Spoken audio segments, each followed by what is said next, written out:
Мектепке хиджаб кийсе болобу? Мектеп окуучулары үстү ак, асты кара формаларды кийиши керек. Бул туурасында маалыматты Билим берүү жана Илим министрлигинин алдындагы мектепке чейинки жана кошумча билим берүү боюнча башчылыктын жетекчиси Гүлшан Абдылдаева билдирди. Анын айтымында мектепке хиджаб кийип келсе болбойт, бирок жоолук ак түстө болсо тагынууга уруксат берилет. Хиджаб мектеп формасы эмес, бирок окуучунун жоолугу ак болуп, классикалык түрдө кийинсе болот. Мындай окуучулардын ата-энелери менен иштери жүргүзүлүп жатат, дейт ал.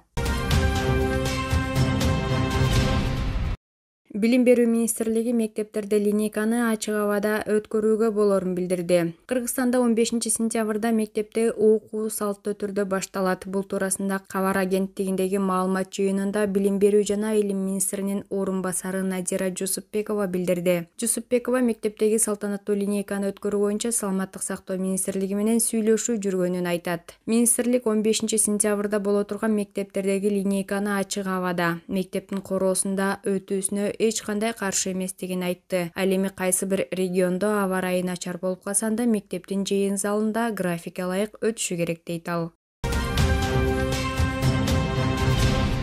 Ошондой эле министрлик акча чогулткан мугалимдер жазалана турганын айтты. Жаңы окуу жылынын ачылышына карата уюштурулган пресс-конференциянын жүрүшүндө окуу жайлардын даярдыктары туурасында айтылды. Билим берүү жана Илим министрлигинин мектепке чейинки билим берүү башкармасынын башчысы Марат Усеналиев акча чогулткан мугалимдер жазаланарын билдирди. Эгер мугалимдер акча алган болсо, аларды жоопкерчиликке тартабыз. Эгерде каражат чогултуп жаткан учурлар болсо, атайын кызматтар, милиция, сот деген бар. Ошолорго кайрылуу зарыл, дейт ал өз сөзүндө.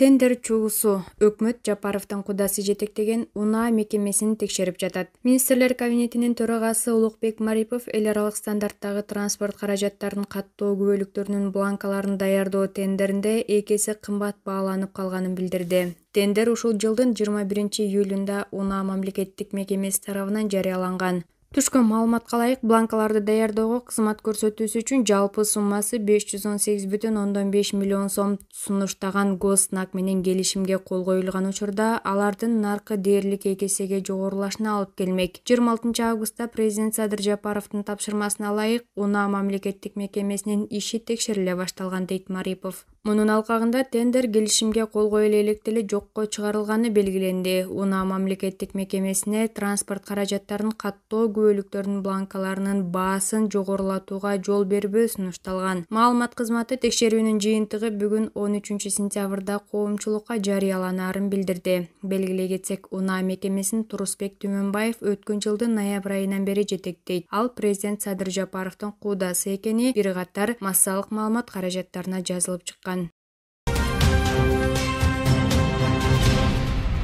Куудул Тынар Курбаналиев парламенттик шайлоого катышат. Куудул Тынар Курбаналиев парламенттик шайлоого катышууга даярданып жатканын билдирди. Парламенттик шайлоого катышайын деп даярданып жатам. Бир мандаттуу округ боюнча аттанайын деп турам. Башкаларга окшоп кнопка басып, өзүнүн байлыгын коргоо үчүн эмес. Коргой турган байлыгым же жеке ишим деле жок. Максатым карапайым эл үчүн пайдалуу иштерди кылуу.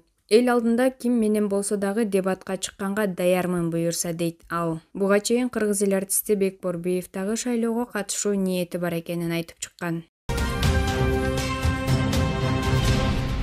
Ош базарында иштеген соодагерлер мафияга каршы митингге чыкты. Бүгүн 13-сентябрда Ош базарында эмгектенген соодагерлер башкы прокуратуранын имаратынын алдында митинг өткөрүшүүдө. Алар Ош базардагы көчөдө соода кылган жарандарды коргоп келген мафияларга чара көрүүнү талап кылышты. Алардын айтымында бир нече ай мурда Ош базарындагы мафиялар Дилером Кодирова жана Дария Кадыркулова камалган, бирок аларды кайра бошотуп жибергендиги айтылат. Алып баруучу Нурзат Токтосунова кош бойлуу экенин социалдык тармактагы баракчасына жазып чыкты. Анда ал кимдир бирөө үчүн балалуу болуу оңой эле болгондур, дейт. Бирок мен үчүн сыркоо, операциялар, ажырашуулар, жеке трагедиялар менен коштолду. Өмүр жолу тегиз болбой тура. Тагдырга жазса, кабыл албаска аргабыз жок. Мамлекеттик иш-чараларды күлүп алып барып, кечинде жазыкка ыйлаган, кээде жашоодон кечким келген күндөр өттү. Баарына шүгүр. Апам гана мага керексиң, кайгырба, бек бол деп артымда турду. Ар бир сыноо мени күчтүү кылды. Сабак алдым, алдыга гана умтулдум. Акыры Аллахым мага боору уруп, 3 жыл мурун Алматыдагы бейтапкана себепчи болуп, ак перметимди кучагыма алсам, эми минтип экинчи жолу бактылуу эне болуу мүмкүнчүлүгүн ыраа көрүүдө. Бул бакытты мага окшоп бала күтүп жүргөндөр аябай түшүнсө керек. Өкүнүчүм, атам кызымды көрбөй кетти. Аябай күткөн эле, дейт Нурзат Токтосунова. Буга чейин алып баруучу жаңы турмушка чыкканын билдирген.